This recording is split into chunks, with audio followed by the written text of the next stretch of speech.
மனுஷங்க பண்ற தப்பு என்ன தெரியுமா? இது என்னோடது அது என்னோடதுன்னு சொந்தம் கொண்டாடுறது. ஆனா அது எங்கிருந்து வருது எங்க போகுதுன்னு தெரியாது. அதை தெரிஞ்சுக்கிட்டாலே நிம்மதி தானா வந்துடும்.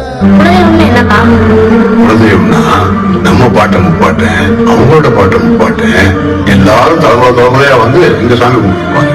அவங்க எல்லாருடைய மூச்சு காத்தும் இந்த மண்ணிலேயே இந்த சாமியை தான் சுத்தி சுத்தி வந்துகிட்டு இருக்கும். அந்த மூச்சு காத்தும் இந்த சாமியை சேர்ந்ததும் நம்ம குலதெய்வம். அப்பா இந்த இடத்துல எதுக்காக மாயமானாரு?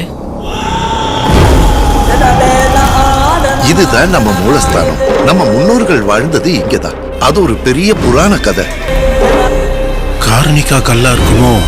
எப்பெல்லாம் மனுஷன் அதர்மத்தின் வழி நடக்கிறானோ அப்பெல்லாம் தர்மத்தை காப்பாத்த ஈஸ்வர கடவுள் கணங்களை அனுப்பிக்கிட்டே இருப்பாரு. அந்த எல்லா கணங்களும் வந்து நிலைச்சது இந்த புனித பூமியில தான்.